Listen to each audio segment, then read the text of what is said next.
السلام عليكم ورحمة الله وبركاته. الحمد لله حمدا كثيرا طيبا مباركا فيه. اللهم صل وسلم على نبينا محمد وعلى آله وصحبه وسلم تسليما كثيرا. رب اشرح لي صدري ويسر لي أمري واحلل عقدة من لساني يفقهوا قولي. اللهم انفعنا بما علمتنا وعلمنا ما ينفعنا وزدنا علما. أعوذ بالله السميع العليم من الشيطان الرجيم من همزه ونفخه ونفثه. جی، سورۃ الانفطار، اس کے اندر بھی قیامت کی کچھ نشانیاں بیان کی ہیں، پھر نیکوکاروں کا انجام اور برے لوگوں کا انجام اس کو بیان کیا گیا ہے. یعنی تقریباً اس کا مضمون بھی وہی ہے جو سورۃ تکویر کا تھا پیچھے والی. جی پڑھیے جی، فرا کلیم صاحب پڑھیے گا.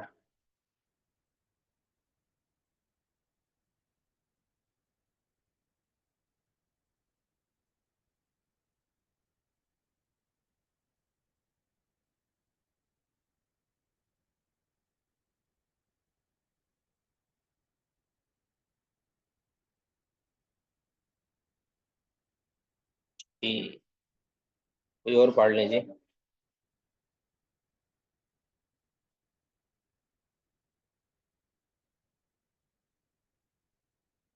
السلام علیکم ورحمۃ وعلیکم السلام اللہ ورحمۃ اللہ وبرکاتہ. وبرکاتہ.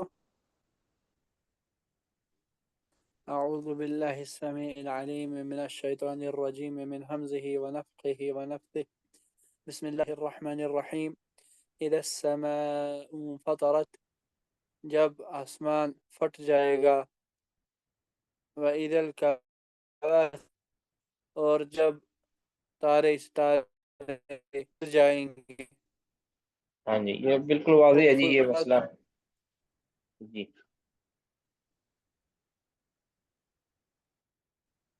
جب سمن جوش ماریں گے، جب ہر جگہ بہ سمندر، پڑیں گے.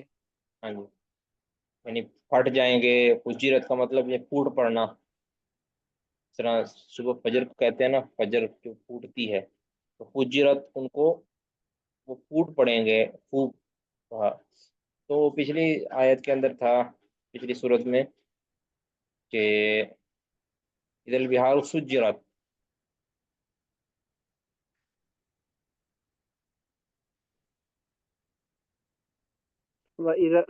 وَإِذَا الْقُبُورُ بُعْثِرَتْ، اور جب قبروں کو کھولا جائے گا. جی پڑھیے، پڑھتے رہے. علمت نفس ما قدمت وأخرت، جان اس نے آگے کیا اور جو کچھ پیچھے رکھا. یا ایہا الانسان، اے انسان، ما غرک بربک الکریم، تجھے اپنے رب کا کس نے دھوکے میں ڈالا. الذی خلقک سواک فعدلک، جس نے تجھے پہلے پیدا کیا، پھر برابر کیا، اور پھر صحیح کیا. فی ای صورت ما شاء رکبک، جس صورت میں چاہا یہ ترکیب کیا. کلا بل تکذبون بالدین، نہیں کہ تم تو دین کو جھٹلانے والے ہو. ان علیکم لحافظین، اور بے شک تم پر ہی ہیں حفاظت کرنے والے، یعنی اعمال کو لکھنے والے.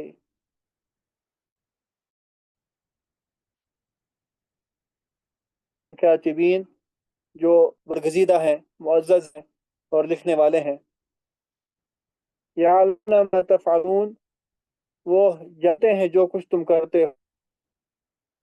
ان الابرار لفی نعیم، بے شک نیکوکار یقیناً نعمتوں میں ہوں گے.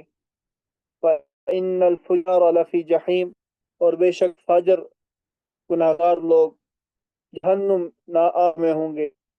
یصلونہا یوم الدین، وہ اس میں داخل ہوں گے قیامت کے دن.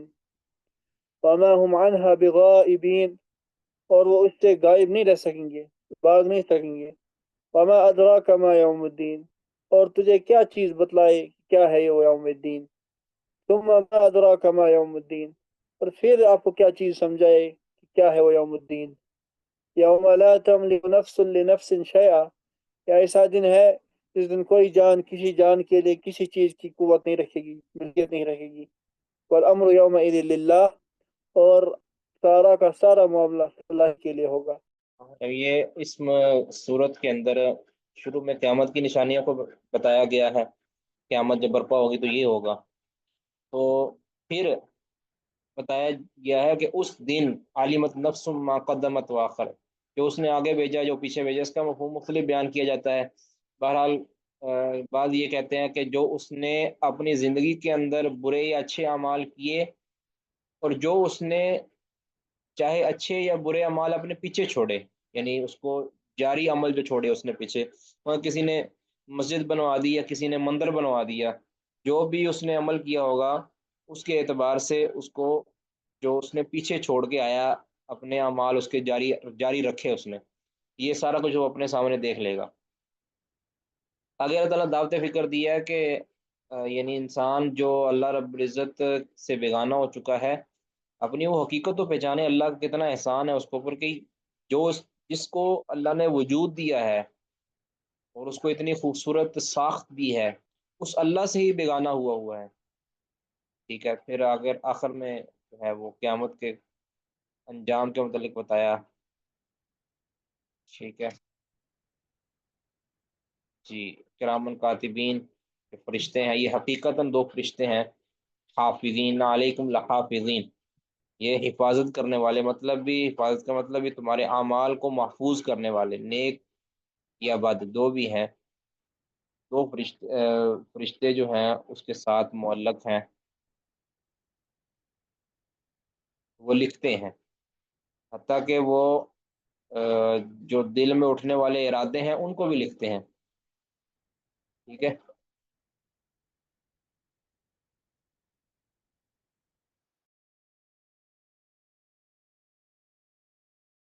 شیخ محترم هم معقبات من بين يديه ومن خلفه يحفظونه من امر اللہ، اس سے کیا مراد ہے یحفظونه من امر اللہ سے؟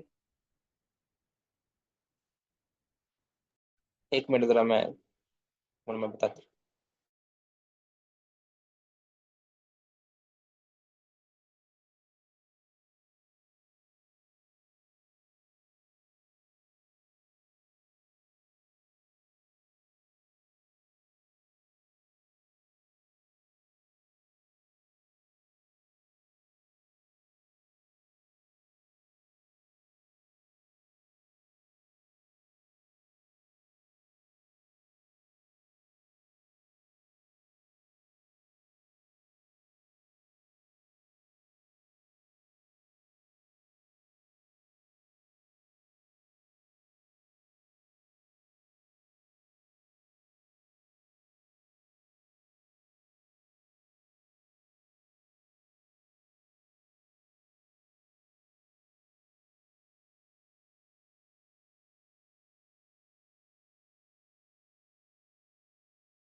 جی، السلام علیکم ورحمۃ اللہ وبرکاتہ۔ ہاں جی، اب کیا کہہ رہے تھے آپ؟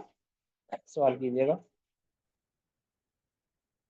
شیخ محترم یہ جو ہے کہ فرشتوں کے بارے میں یحفظونه من امر اللہ، اس سے کیا مراد ہے شیخ محترم؟ یحفظونہ بامر اللہ، یحفظونه من امر اللہ،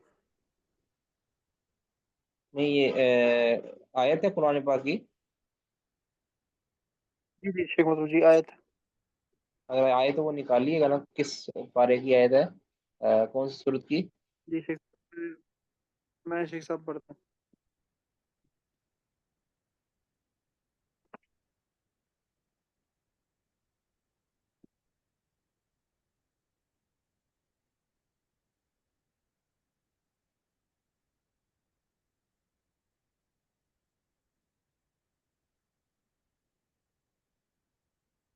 یہ شیخ صاحب سورۃ الرعد آیت نمبر 11 ہے۔